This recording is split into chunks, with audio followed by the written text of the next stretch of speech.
These are the new inland drive shafts that we've got for both of our cars. The Calypso and I don't know, Whitey Ford, Capone. I don't know, you guys come up with a good name for this thing. We've got several drive shafts over there that we've had in different combinations and they're fine. We just can't use them in our current configurations, but they will be going in some of our other cars. And with that being said, let's go ahead, open up my drive shaft, and then we'll probably go ahead and look at Berger's as well, because his is even beefier than mine. Drag swag on Etsy. Come and get some custom drip. Guys, we got some nice upgrades with these drive shafts right here, because both of these cars gonna be humping, baby. Gonna have a big old YSI. Where's he putting it? I think he's putting it over here.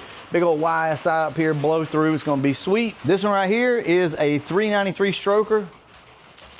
A little bit of nitrous. So with that being said, we gotta have some beefy shit. So let's go ahead, pull this thing out and look at it. Don't be laughing at my shoe combination. I'm chilling today. Let's get this thing out.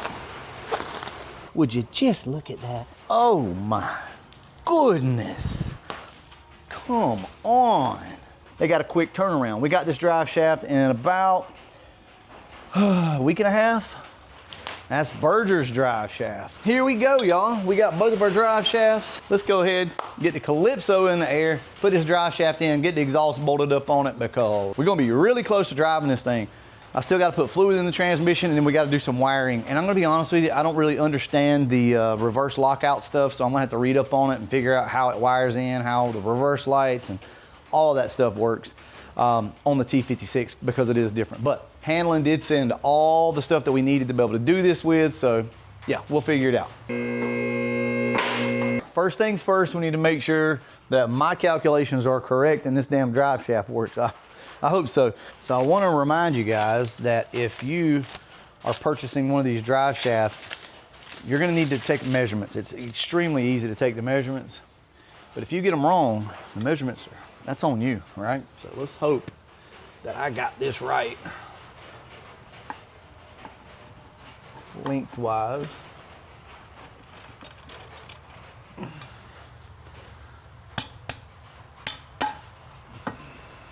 And yes, I did. That's good stuff, man.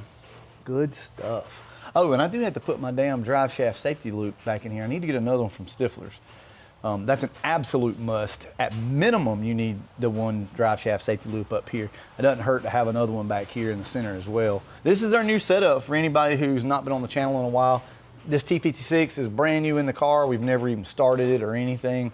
It actually doesn't even have any fluid in it. So there are a few other things I want to talk to you about today when it comes to this car and Berger's car, and kind of what the plan is as far as what we're going to be doing. Now Berger, he wants to race his car. He's going to be at the track a lot. He's going to be trying to race stick shift shootouts. He may even travel some with the car.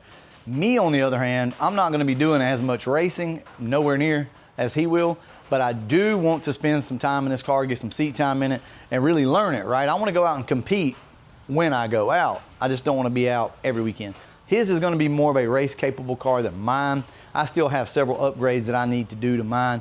One thing being shocks. I need some good, I'm going to go with Vikings, double adjustable shocks and struts on this thing, because this car does have a little bit of separation. And with that, you're going to need to control compression and rebound, and we can't do that at the moment. This has, I want to say this is a UPR K-member. I'm not sure, I'm not 100%, but see, what we don't have is a manual steering rack. We got this old crusty thing in here that's original to the car, so it really needs to go, because we've got some nice components in this car, but we've also got some stuff that's left that needs to go. So I'll be doing that at some point. We're gonna upgrade the brakes to basically what Berger's got as well, just because it's nicer. The car will stop a lot better at high speeds and things. Other than that though, that's about it really. Like I said, upgrade these subframes. Fuel system wise, we will have to get into this at some point. I'm not sure what we're gonna do, probably like a 525 pump.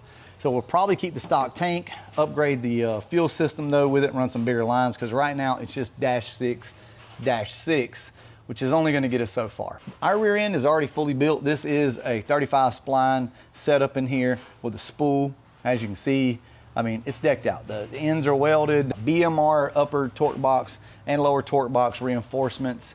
It's got Team Z upper control arm relocation brackets, so those things work out really good, and Team Z lowers fully adjustable. It's not perfect yet because we're still running stock coil springs. It did have coilovers in it, but they were the strange conversion coilovers, and those aren't the best. So we're gonna be upgrading to a full coilover setup on this car.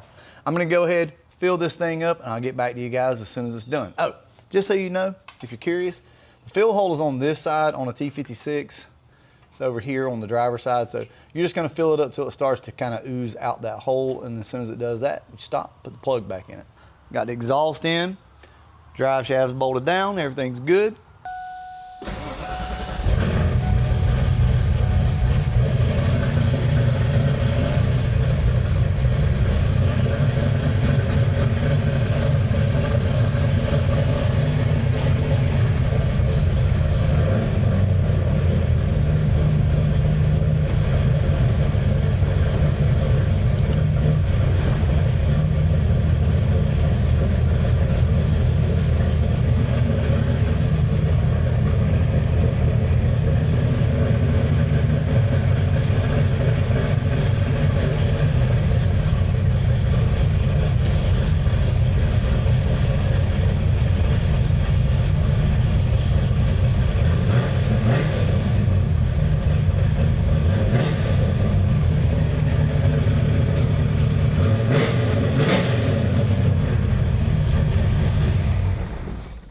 She runs, she moves. Let's go get it on the ground. We'll back her out and make sure it's good there.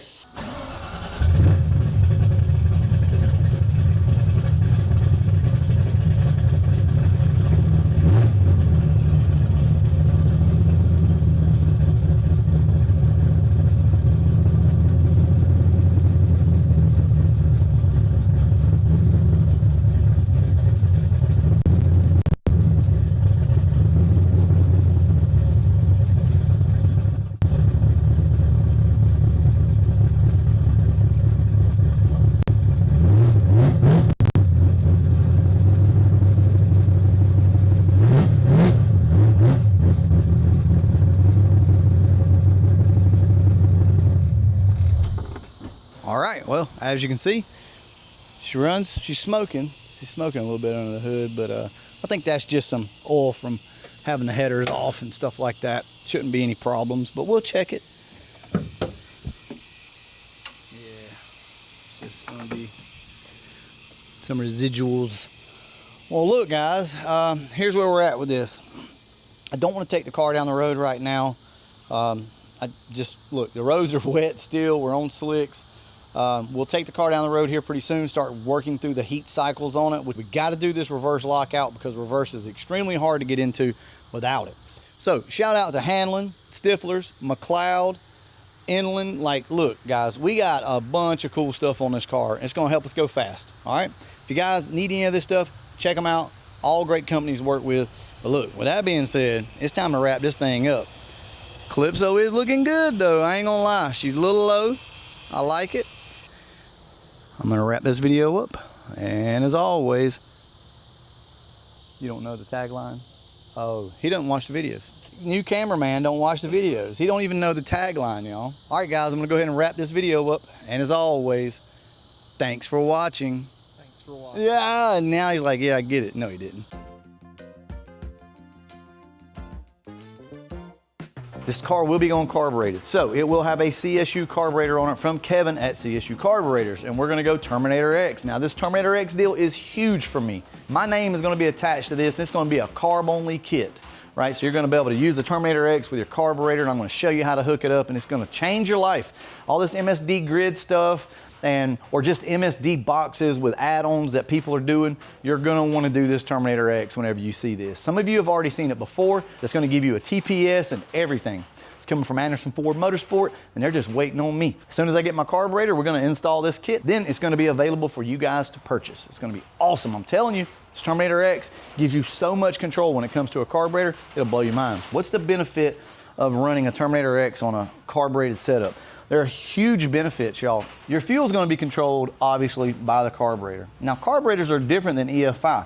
You can overjet this thing by 10 numbers and it's still gonna run. It'll just be a little rich, right? What are some of the things that he can control with a Terminator X? Everything else that a Terminator X would normally be able to control, it can control except fueling. That's it. Where's your safety measures usually come in at? Typically, they're gonna come in with timing, right? So let's say this car gets really hot and the Terminator X catches it and it's like, man, we need to try to save this engine from blowing up, right? What are some of the things we can do? Well, we can pull timing. You can add fuel, but typically pulling timing is gonna be the safe route, right? And you can do the same thing with this. You can check temperatures, everything, just like you can with an EFI car, and it can start to pull timing and help you, right? It can cut the fans on. I'm very passionate about Terminator X's on carbureted cars because they work so good, and I just wish the world knew more about it, right? So I'm gonna show you guys just how good it is on this car and with my car once again, and I think you're gonna see what I'm talking about. Drag swag on Etsy.